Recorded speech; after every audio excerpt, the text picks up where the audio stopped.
ada PT perseorangan itu ya khusus buat UMKM yang ini baru-baru gitu, baru 2021 gitu Ya, ya. Ada contohnya nggak, Gis, orang-orang yang jadi PT ini? banyak. Di video sebelumnya kamu bilang kalau idealnya nih, Jis, bisnis itu bisa berkembang sampai ke tingkat PT kayak gitu ya. Benar. Tapi PT yang dimaksud adalah PT yang perseroan lah, Ya, yang cukup apa namanya, yang jadi badan hukum lah ya. ya, Gitu. benar. Tapi pas saya tanya lagi, ternyata kamu bilang ada PT perseorangan nih. Benar.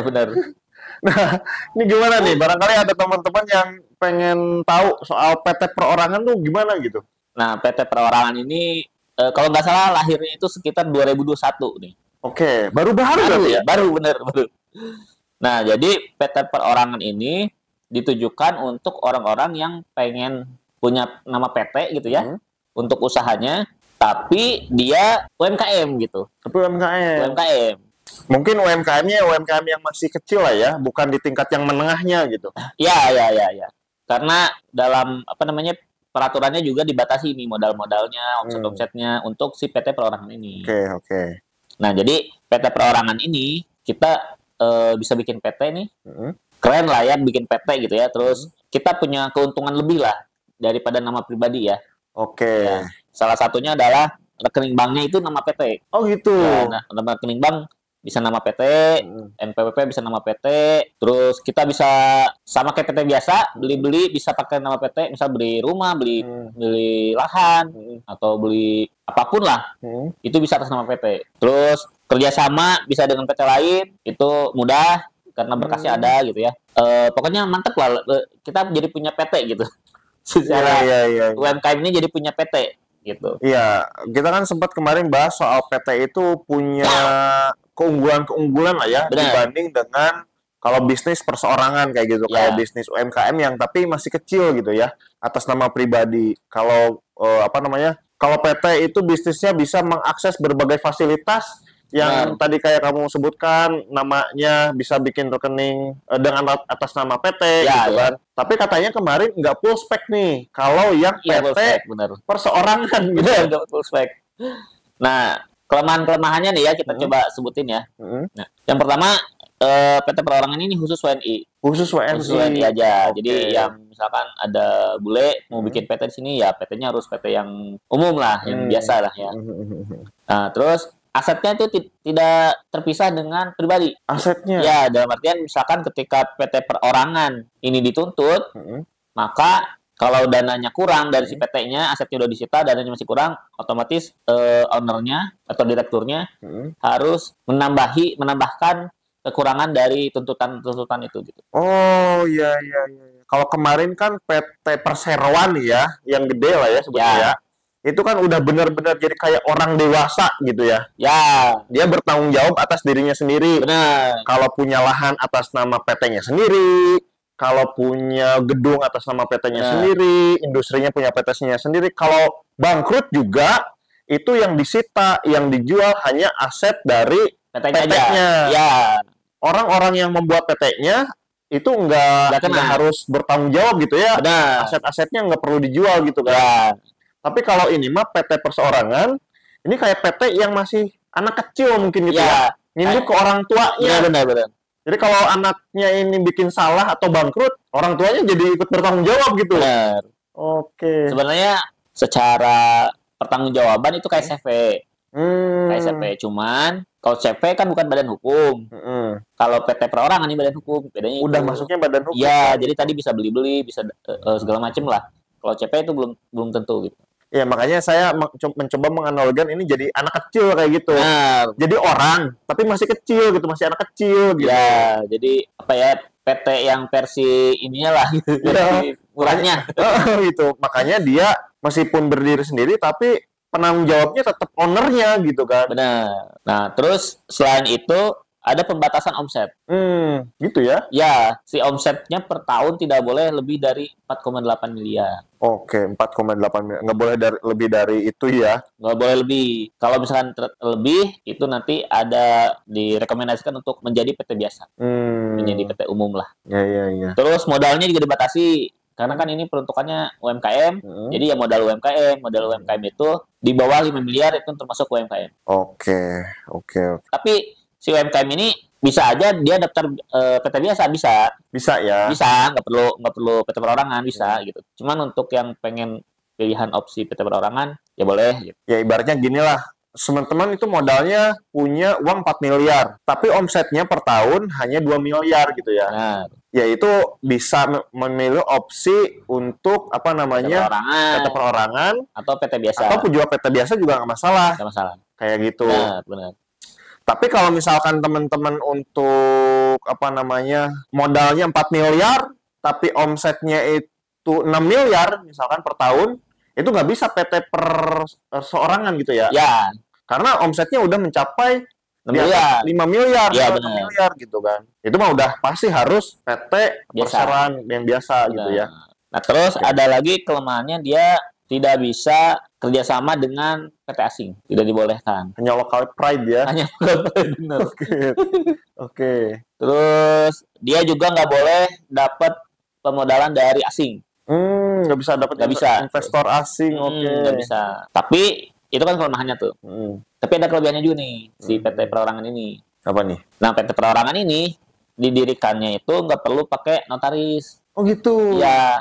Jadi kita kayak daftar NIB atau daftar merek ya, bisa dilakukan sendiri. Oke. Nggak perlu pakai notaris. Kalau PT biasa itu wajib ada notaris. Gitu. Jadi lebih fleksibel lah, lebih mudah lah. Lebih mudah lah ya. Ya. Bisa dipelajari sendiri lah. Benar. Ibaratnya nggak menghabiskan waktu yang terlalu banyak mungkin gitu ya. Ya. Kalau pakai notaris kan mungkin perlu waktu, perlu biaya yang lebih besar, perlu hal-hal lainnya yang perlu mendukung supaya kita bisa jadi PT perseroan atau PT yang biasa lah kayak gitu ya. Tapi kalau PT perseorangan yang khusus buat UMKM yang masih kecil misalnya gitu ya, itu bisa daftar sendiri ya? Bisa daftar sendiri. Bisa dipelajari sendiri gitu ya? Benar. Kalau yang PT biasa, otomatis udah ada biaya untuk notaris. Karena kan notarisnya wajib, otomatis ya biaya notarisnya kan jadi wajib juga.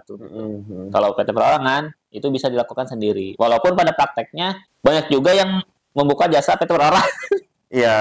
Karena ya mungkin karena UMKM ribet tadi untuk belajar gitu ya. Sama kayak daftar merek lah. Daftar merek bisa dilakukan sendiri, tapi ya pada faktanya kan tidak semudah itu gitu. Iya. Memang ya perlu belajar juga tetap gitu ya. Tetap perlu belajar gitu, tetap perlu ngulik. Yang UMKM kan karena ini sekolahnya di mana nih biar bisa belajar daftar ini? Nggak ada.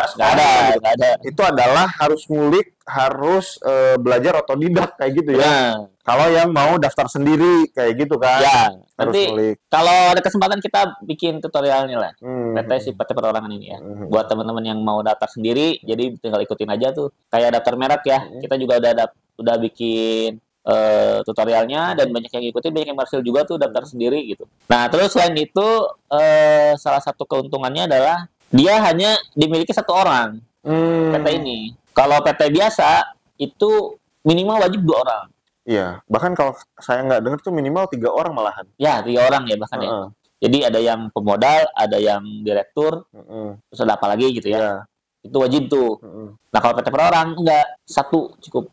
Cukup 1 ya. Cukup 1. Dan keuntungan dari PT itu 100% untuk 1 orang ini. Ya, dan ya itu kan sangat fleksibel jadinya ya. Benar. Kepalanya cukup 1. Benar.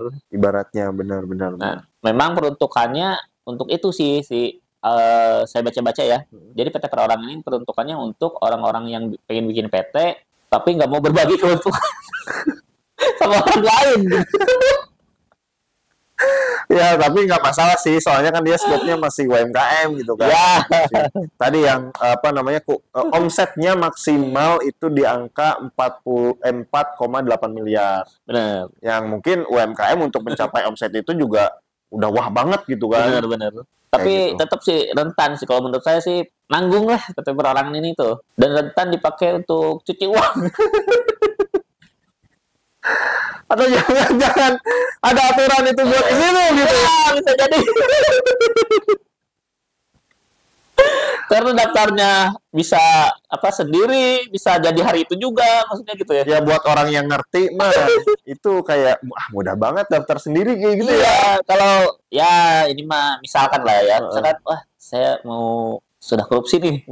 Kemana nih saya harus uang ini gitu kan. Kamu bikin PT hari ini cepat gitu kan itu. Nanti uang ditransfer kan itu. Ya bisa jadi modal atau jadi apa disebutnya. Iya, betul. Bener, Ya itu ya tetap bisa disalahgunakan lah. PT perorangan ini gitu. Ya, tapi ya kalau itu mah apa namanya? Ya sudah lah ya. Itu tergantung dari masing-masing tapi ada dampak positifnya lah ya. Dampak positifnya benar. Ya itu tadi yang awalnya wah susah bikin PT dan PT biasa itu harus deposit. Iya, kan harus deposit Harus berapa deposit, ratus bener. juta gitu kan. Aduh saya lupa namanya. Saya pernah nanya tuh ke notaris. Harus ada deposit, saya lupa nominalnya, pokoknya harus ada deposit dan itu harus mengendap di rekening PT-nya. Nah, kalau misalkan ini enggak, malah kita daftar PT itu belum punya rekening. SK-nya udah jadi, kita nggak punya rekening gitu. Iya, Rekeningnya iya. daftar sendiri nanti. Gitu kalau PT perorangan. Ya, nanti daftar lagi kan ke bank bikin rekening baru gitu Nah, kan. ya. Kalau yang PT biasa nanti sudah disiapkan rekeningnya nanti dibuatkan dan harus deposit gitu. Bisa aja Oke. dirubah ya dari PT perorangan ke PT biasa. Nah, tapi saya juga kan nyari-nyari info tuh. Ternyata memang membutuhkan apa ya? Repot, biaya karena harus berubah semua, sertifikatnya berubah semua. Otomatis terus branding juga bisa berubah semua gitu. Nah, itu yang membuat lebih baik kalau bisa PT biasa langsung PT biasa aja. Ya, juga kan tadi kalau jadi PT yang biasa itu kan harus 3 orang ya. Benar. Ini kita udah terbiasa sendiri gitu. Terus tiba-tiba harus masukin itu. orang baru 2 orang misalkan gitu ya biar bisa jadi 3 orang minimal. Biasanya sih yang ya ini rahasia umum lah. Biasanya sih pakai nama keluarga, nama istri biasanya. Terus nama orang tua biasanya kayak gitu. Mengakali agar misalkan sebenarnya istri dan orang tua ini dimasukkan tapi dia nggak kerja apa-apa sebenarnya gitu. Iya, nggak kerja apa-apa. Ya, hanya untuk formalitas gitu. Baik lagi itu yang tadi, banyak yang bilang kalau misalkan bisa PT biasa ya PT biasa aja gitu. Karena ya ini mah cuman apa ya namanya ya alias lah kalau PT ini cuman hanya untuk nama aja gitu. Biar apa ya biar dapat kepercayaan dari konsumen. Mungkin tujuannya untuk itu jadi untuk penamaan aja. Jadi rekeningnya atas nama PT terus brandingnya atas nama PT segala macam. Jadi orang lebih percaya gitu. Iya, ya kalau yang berpikirnya jangka panjang mungkin nanti repot gini gitu ya. Ya. Tapi kalau misalkan teman-teman tetap nggak apa-apa deh, saya mah udah cukup dengan omset misalkan 2 miliar. Ya, monggo itu bisa aja ya. Dan kalau praktek di lapangan sih ya misalkan omsetnya udah banyak, ya tinggal ngetik laporan aja. Iya. Ya itu mah terserah teman-teman. Ya. Cuman kita informasinya cukup menarik untuk disampaikan. Benar. Ada PT perseorangan itu ya khusus buat UMKM yang ini baru-baru gitu, baru 2021 gitu. Ya, 2021. Sekitar 3 tahun mungkin ya ini. 3 tahun. Karena sekarang 2024 juga baru pertengahan kan. Iya. Iya. Ada contohnya nggak guys orang-orang yang jadi PT ini? Banyak. Teman-teman saya juga pada tahu itu. Oh gitu? Iya. Ada PT apa aja gitu, tahu nggak? Wah, bisa dicek sih sebenarnya. Bisa dicek. Nanti kita bikin aja tutorial cara ngecek bisa. Iya, ada gitu ya. Karena PT perorangan juga kan ada namanya nama PT tidak boleh sama dengan nama PT lain. Tetap. Kayak merek juga ya? Kayak merek sama. Okay. Kayak sama. Jadi akhirnya bisa tuh dibikin video lagi kita. Nanti coba bikin video cara ngecek namanya gitu. Oke. Teman-teman saya juga pada bikin tuh. Tiba-tiba pada punya PT aja banyak. Iya. Padahal usahanya masih ya kayak misalkan buka agen travel kayak gitu. Oh iya. Dan mungkin membantu untuk kerjasama sama antar jemput karyawan. Iya. Gitu. Nah ini penasaran nggak sih sama nama-nama PT perseorangan ini gitu ya? Soalnya kan kalau nama-nama PT biasa kayak gitu ya, itu kayak Cipta Jaya Abadi misalnya. Sama. Oh gitu ya? Sama, harus tiga suku kata. Oh oke. Ada 3 suku kata dan ada singkatan kalau PT. Misalkan Kebun Desain Indonesia disingkat KDI. Harus ada singkatannya. Kalau nggak ngerti kenapa harus ada singkatan, saya juga. Karena mungkin diwajibkan 3 suku kata biar mudahnya disingkat juga mungkin gitu. Nah itu, dan saya juga kemarin sempat ngotak-ngatik tuh, ada nama panjangnya lolos, tapi nama singkatannya udah dipakai orang. Susah ya jadinya. Nah Ya? itu, jadi mempersulit. Jadi aduh, Susah jadi sih. harus singkatannya harus ditambah-tambahin, misalkan apa gitu. Oh, lumayan juga itu. Ya itu sih jadi challenge sendiri sih, jadi kesulitan tersendiri sih itu. Iya, contohnya misalkan kayak Kebun Desain Indonesia, KDI. KDI sudah ada singkatannya, tapi namanya aman nih, lolos. KDI-nya nggak lolos, jadi KDID gitu.